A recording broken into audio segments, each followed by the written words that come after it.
As if coronavirus worries aren't enough to deal with, June 1st also marked the start of hurricane season. Fox's Elina Shirazi is live in Miami tonight with how people are navigating the weather and this pandemic. Elina? Hey there, Sean. There is definitely a lot of anxiety in the air here as people are asking themselves whether they want to take the chance as a hurricane hits or risk catching the virus at a storm shelter.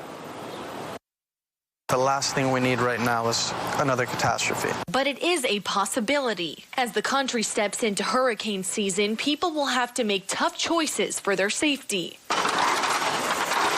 John Paul Rodriguez has lived in Miami his whole life. He says people may have to choose the lesser of two evils. In my lifetime, I've dealt with, I can't count, but a lot of hurricanes. Do you choose to, go to a hurricane shelter and expose yourself to a variety of people, or do you choose to evacuate? Florida's emergency management director says they're considering concerns about the virus while planning for a potentially active hurricane season. For example, increasing the number of shelters, leaving more space per family, and having a lot of essential supplies like masks and thermometers. I understand, obviously, that there are competing interests here. What I would say is we can mitigate the impacts of COVID-19, social distancing, PPE. We can't mitigate the impact of a powerful storm if you live in a mandatory evacuation area. The director of Miami's Office of Emergency Management says his biggest fear is that people will choose to follow coronavirus advice and stay at home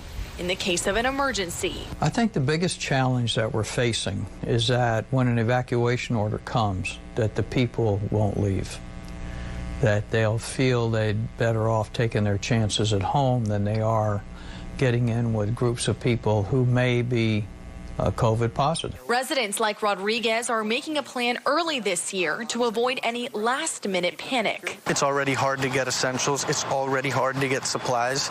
We're already in shortages of a variety of things. County and state officials are advising residents to have an evacuation plan as well as at least 6 days of supplies on hand and personal protection equipment like gloves and masks. Sean?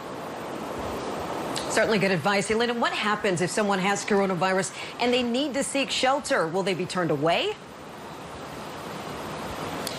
That's a great question, Sean. And the short answer is no. Emergency management officials tell me if someone doesn't pass a temperature check at the shelter, they will not be turned away from seeking refuge. Instead, they'll be isolated in a corner of the shelter or even put in a hotel isolated by themselves.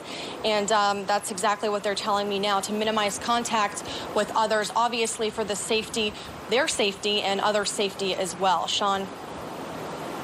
Elina Shirazi live in Miami for us tonight. Thank you.